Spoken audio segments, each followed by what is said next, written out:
Na mecânica vai acontecer que eu vou, para caracterizar a configuração de um sistema, escolher um conjunto de coordenadas, já estou chamando de coordenadas generalizadas. A simbologia utilizada pelos físicos do mundo inteiro é usar a letra Q para as coordenadas generalizadas. Então, as coordenadas generalizadas serão Q1, Q2, etc., Qn. Terei N coordenadas generalizadas. N é, portanto, a dimensão do meu espaço de configurações.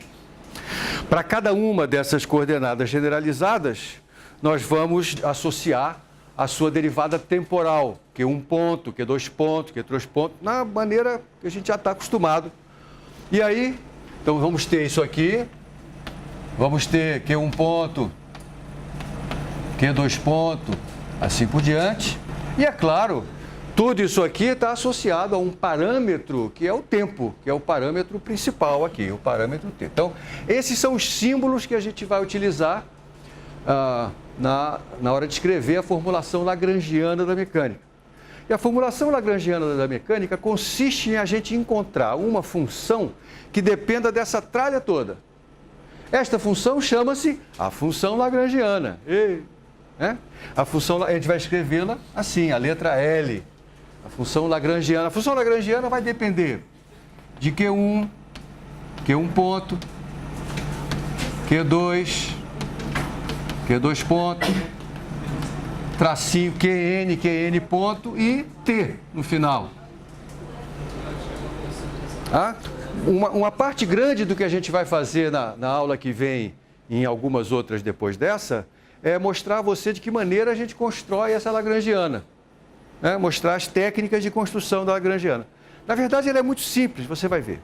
E aí, a gente considera um funcional que depende dessa função L, que é a integral da lagrangiana. E o problema da mecânica, eu vou mostrar que as equações de movimento, as leis de Newton, são exatamente equivalentes a eu determinar quais são as funções Q1 de T, Q2 de T, Qn de T, que fazem com que essa integral seja estacionária. Então, eu transformei a mecânica num problema de cálculo variacional.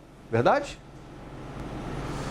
Muito bem. Essa integral, de tão importante na vida da mecânica, ela tem um nome especial. Ela chama-se integral de ação.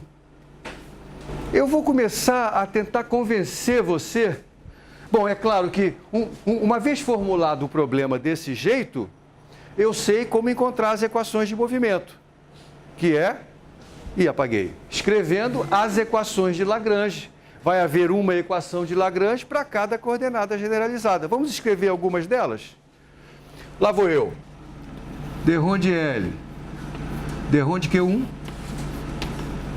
igual a DDT de D-ROM de L, D-ROM de Q1 ponto. Aí dizem, não é essa não, é menos igual a zero. Tá bom, eu passei para o outro lado. Tá? Eu passei para o outro lado. Olha só que coisa engraçada que está mostrando. É claro, tem uma dessas para cada um dos Qs, né? Então vão ter N equações de Euler-Lagrange, que nesse contexto aqui, quando a gente já está fixando ideias na mecânica, a gente esquece do Euler, tadinho. Chama só de equações de Lagrange. Mas enfim, vamos ter N equações como essa. Agora, olha só para a cara dessa equação, vê se ela te lembra, vê se você consegue construir uma metáfora com alguma coisa que você já conhece. Como é que é mesmo a lei de Newton, hein? Quando eu falo a lei de Newton, de qual eu estou falando? A segunda. Por quê? Porque eu estou sempre preocupado em construir as equações de movimento. E das leis de Newton, aquela que é a equação de movimento é a segunda. Então, por isso, quando eu falar a lei de Newton, não é que eu esteja desprezando as outras, né? Elas têm um papel importante. Mas a lei de Newton que dá origem à equação de movimento é a segunda. Como é que é mesmo essa segunda lei de Newton? P ponto é dp dt, né? É ddt de alguma coisa, que é o P, igual... Tá, vamos falar de uma força só, por simplicidade. É a derivada de energia. Que é uma derivada com relação à posição de uma energia, não é isso? Derivada com relação a uma coordenada de energia. Né? Olha aqui, ó, isso aqui é derivada com relação a uma coordenada. Isso aqui é derivada com relação ao tempo de algum treco aqui. Então, aqui tem uma derivada com relação ao tempo de alguma coisa e uma derivada com relação ao espaço de outra coisa. Isso está com um cheiro danado, não é? Está com um cheiro parecido com a segunda lei de Newton, não está? Deixa eu supor aqui, ver se eu consigo inventar uma função L que faça com que aquela equação seja exatamente a segunda lei de Newton. O problema aqui é que, se eu quero essa derivada a que o Matheus se referiu, tem um sinal de menos que não está aqui, né? Tinha que ter um sinal de menos. Isso aqui tinha que ter um parentesco com a energia potencial. Mas se for um parentesco com a própria energia potencial, não vai dar certo porque falta o sinal de menos. Então, ela deve ter um parentesco com menos a energia potencial, né? Porque aí o sinal de menos compensa e fica direitinho aqui. Então, esse cara deve ter um parentesco com menos energia potencial, o L. Olhando para cá, quando eu derivo com relação à velocidade, aqui tem que aparecer alguma coisa que vá derivado com relação ao tempo, vai me dar o tal do P ponto, né? Então, esse cara aqui tem a cara do P, M vezes V, não é? E o que é que eu tenho que derivar com relação à velocidade, com relação a V, para dar mv? Energia cinética, meio de mv quadrado. Porque quando eu derivo mv quadrado com relação a v, dá 2, já tem um meio, esse 2 com um meio desaparece, fica mv. Então que tal eu definir essa lagrangiana assim, ó?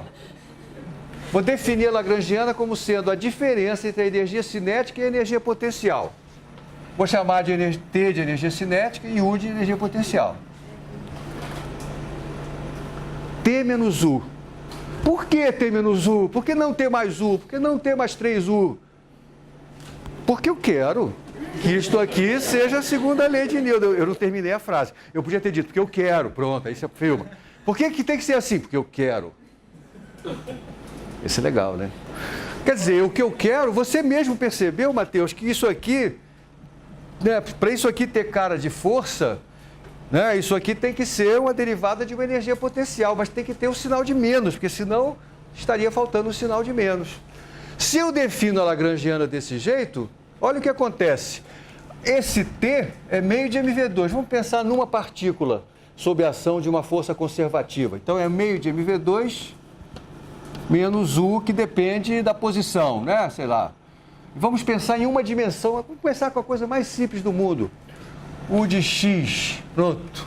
Então, esse aqui é um L que depende de quê, hein? Quais são as coordenadas generalizadas envolvidas aqui? X ponto, que é o V, e T. Só que a dependência em T não existe, né? Então, a derivada disso com relação a T, derivada parcial é zero. Como eu já falei, em muitos casos vai acontecer isso, né? Todos os casos onde só aparecem forças conservativas, essa lagrangiana não vai depender do tempo, né? Então, esse último parâmetro não vai comparecer. Então, aí fica claro por que é que eu estou usando, por que eu estou propondo essa ideia como definição da lagrangiana. Já chego lá. Então, lá vou eu. dl, o que? Então, é o x, né? dl dx. Quanto é o dl dx? Ah, esse cara não depende do x. Só esse aqui que depende do x. E tem um sinal de menos. Aqui é menos du dx. Mas du dx é a força, como destacou o Matheus. dl de que ponto? dx ponto. Foi por causa disso que eu defini dessa forma. Isso aqui deu mv, né? Que é também um momento. E, portanto, a equação de Euler-Lagrange é F igual a dp dt. Pelo menos nesse caso, fica claro que se eu defino a lagrangiana desta maneira, a equação de Lagrange associada a esta lagrangiana recupera a lei de Newton. Ou seja, a solução deste problema aqui torna estacionária a integral de ação. Por quê? Porque a equação de Lagrange é a equação que determina qual é a trajetória que torna estacionária o funcional de onde ele veio. Legal?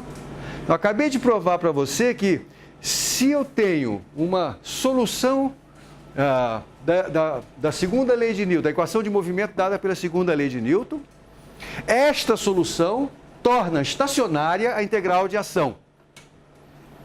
E vice-versa. Se ela torna estacionária a integral de ação, então significa que isto é verdade, significa que isto aqui é verdade. Isto é uma implicação se e somente se. Estou mostrando para você, sem muito rigor, é verdade, que a segunda lei de Newton é exatamente equivalente a fazer com que a integral de ação, definida com a lagrangiana como eu a defini, a segunda lei de Newton é equivalente a fazer a integral de ação ser estacionária. Acabou. Podemos ir para casa. Por quê? Porque agora, todo o nosso problema, qualquer que seja o sistema de coordenadas que eu invente, se resume a eu conseguir escrever a lagrangiana. Só isso. Se eu sei escrever a lagrangiana, o problema está morto. Eu estou exagerando um pouco, né? Porque, na verdade, na hora que eu escrever a lagrangiana e usar as equações de Lagrange para cada uma das coordenadas, eu vou recair em equações diferenciais. Então tem um problema matemático, porque eu teria de qualquer maneira, né, que para resolver a equação de movimento e obter a solução, a equação horária, eu tenho que resolver a equação diferencial. Não é? Aqui eu não me livro disso. Só que o passo de construir a equação diferencial que eu quero resolver se torna, primeiro, mais simples, segundo, o mesmo para qualquer sistema de coordenadas que eu encontrar pela frente, o que unifica a linguagem da mecânica de uma forma completa. Né? Chega, né? Bastam esses dois motivos. Não é?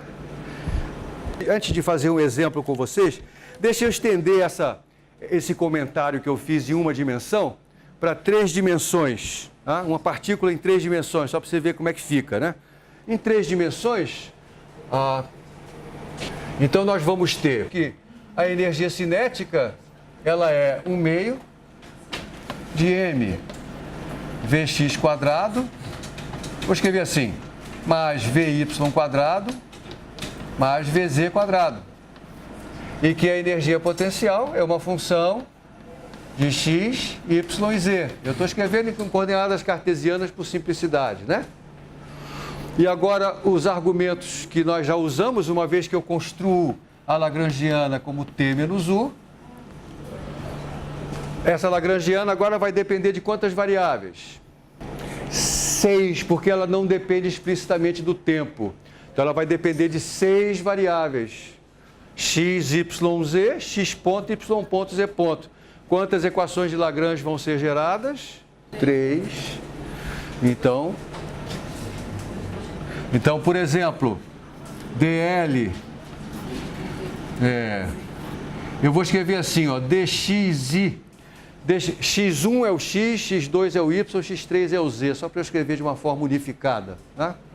Isso aqui é menos du dxi, que é a componente da força na direção xi.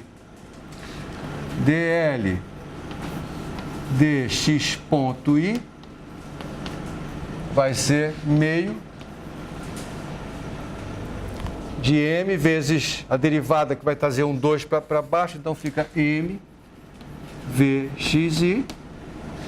E aí a equação de Lagrange é f componente xi igual a dtt da componente xi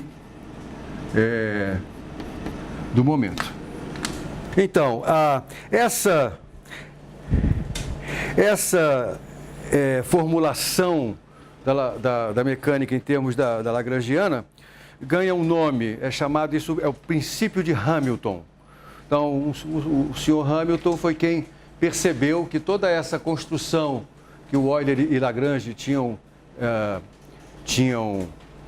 gerado, né, para resolver o problema do cálculo variacional poderia ser transplantado para a mecânica com essa ideia que eu acabei de mostrar. Então, o que Hamilton diz é que a trajetória seguida por uma partícula entre dois pontos 1 e 2, num intervalo de tempo dado, lembre que na integral de ação os limites T1 e T2 são fixados, né, vai ser aquela que torna estacionária a integral de ação. Eu estou simplesmente repetindo algo que eu já falei aqui algumas vezes.